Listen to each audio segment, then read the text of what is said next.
اعوذ باللہ من الشیطان الرجیم بسم اللہ الرحمن الرحیم ومن الناس من یشتری لہو الحدیث لیضل عن سبیل اللہ بغیر علم ویتخذها ہزوا ولہم عذاب مہین۔ دیکھو شب جمعہ ہے، نبی کریم صلی اللہ علیہ وسلم نے فرمایا جس نے جمعہ کے دن سورہ کہف پڑھی اس ہفتے میں اگر دجال نکل جاوے تو اللہ اس کے فتنے سے بھی حفاظت کرے گا۔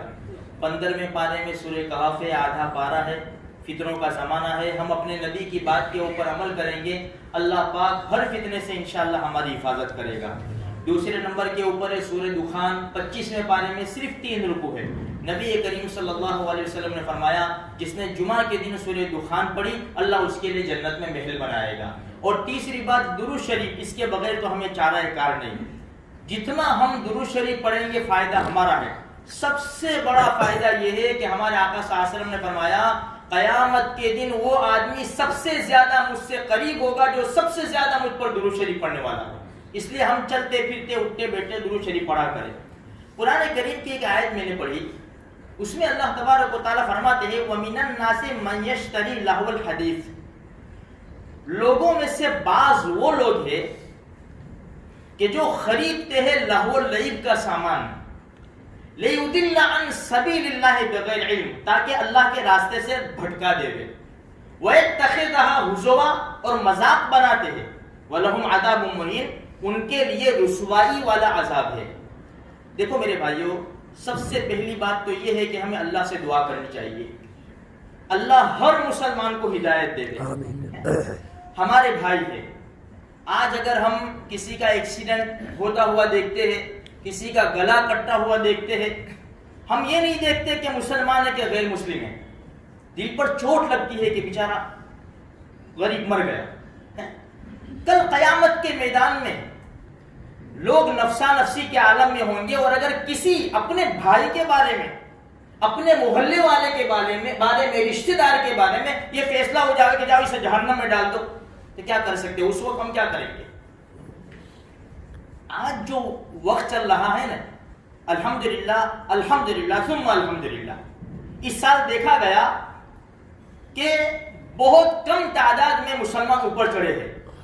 ایک بات افسوس کی یہ بھی ہے کہ بھائی دیکھو حکومت نے کہا تو ہم نے مان لیا۔ ہمیں سوچنا چاہیے کہ اللہ کا حکم سب سے بڑا ہے، نبی کا حکم سب سے بڑا ہے، اللہ اور اس کے رسول کے حکم کے آگے کوئی حکم نہیں ہے، سب حکم چھوٹے ہیں۔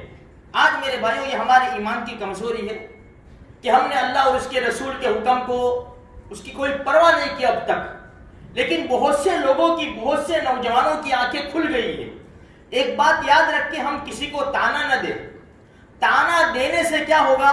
دوریاں پیدا ہوگی، انسان ضد کے اوپر آ کر پھر ڈبل کام، گناہ کا کام کرے گا۔ اس لیے کسی کو تانا نہ دے کہ بھائی کیا ہوا، حکومت سے ڈر گئے، پولیس سے ڈر گئے، تم نے اللہ اور اس کے رسول کا خیال نہیں کیا۔ نہیں، معروف کرخی رحمت اللہ علیہ بہت بڑے اللہ کے ولی گزرے ہیں۔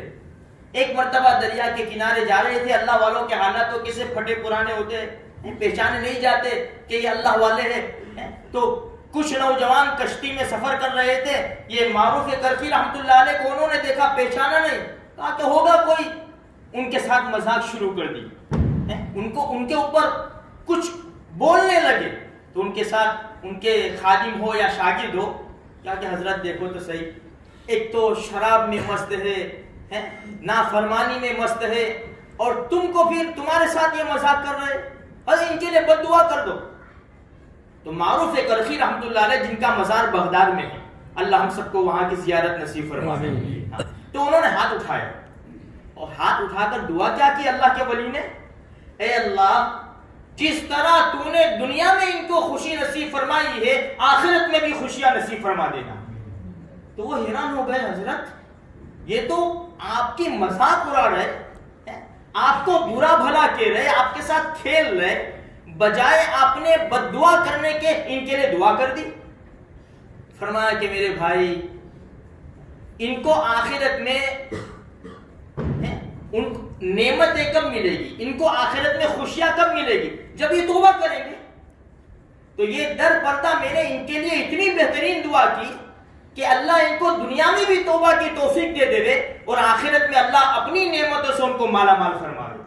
تو آج اگر ہم تانا دے دیں گے اور اس طرح انگلیاں اٹھائیں گے، نقصان کیا ہوگا؟ ہمارا بھی نقصان ہوگا، ان کا بھی نقصان ہوگا۔ اگر ہم نے کندھے پر ہاتھ رکھا یا چلو ان کے لیے غائبانہ دعا کر دی، اللہ میرے محلے کے جتنے بھی نوجوان ہیں اللہ خصوصاً اور پوری دنیا کے مسلمانوں کے لیے عموماً میں دعا کرتا ہوں اللہ سب کو صراط مستقیم کی دولت سے مالا مال فرما دے۔ اگر ہم یہ دعا کر لیں گے ہمارا کیا بگڑے گا؟ اگر ہم کسی کے لیے دعا کریں گے فرشتے ہمارے لیے دعا کریں گے۔ ہوتا ہے میرے بھائیوں، شیطان سوار ہو جاتا ہے، انسان مستی میں آ جاتا ہے اور گناہ کر بیٹھتا ہے۔ ہر ایک انسان جانتا ہے اپنے گناہ کو، اپنے اپنے بند دروازوں میں کیا کیا گناہ ہیں، اپنی آنکھیں کیا دیکھ رہی، کان کیا سن رہے ہیں، دماغ کیا سوچ رہا، دل کیا فیصلہ کر رہا۔ ہم میں سے ہر ایک انسان اپنے اپنے گناہوں کو جانتا ہے۔ یہ تو اللہ ہی کا احسان ہے، اللہ نے اپنے گناہوں کے اوپر پردہ ڈال دیا ہے، ورنہ بیٹا اپنے باپ کو باپ کہنا چھوڑ دے۔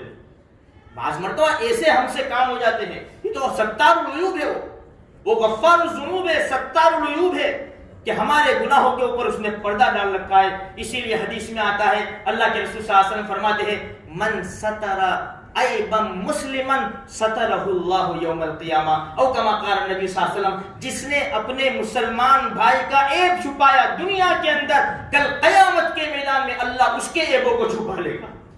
کتنی بڑی بات ہے میرے بھائیوں۔ اس لیے ہم اللہ پاک سے دعا کریں، ہدایت دینے والی ذات اللہ کی ہے میرے بھائیوں۔ انک لا تہدی من احببت ولکن اللہ یہدی من یشاء، کہا گیا نبی جی آپ جسے چاہے ہدایت نہیں دے سکتے، ہدایت دینا تو ہمارا کام ہے۔ اسی لیے حضرت بلال رضی اللہ تعالیٰ عنہ کی بات کو یاد کرو، کالے کلوٹے، دانت پیلے اور لمبے، ایریا پھٹی ہوئی ہے، شکل بھی کوئی اچھی نہیں تھی، کیا فرماتے ہیں اے اللہ تیرا شکر ہے کہ تو نے ہدایت کا کنٹرول اپنے ہاتھ میں رکھا ہے، ورنہ مجھ جیسے کالے کلوٹے کو کون ہدایت دیتا؟ اللہ کا احسان ہے ہمیں بغیر مانگے ہدایت والے گھر میں پیدا کر دیا۔ بس دعا کرے اللہم من احلیتہ منا فاحیہ علی الاسلام ومن توفیتہ منا فتوفہ علی الایمان، اے اللہ زندہ رکھے تو اسلام پر زندہ رکھ، اور جب دنیا سے جا رہے ہو ہماری زبان کے اوپر اشہد ان لا الہ الا اللہ واشہد ان محمد رسول اللہ جاری فرما دے۔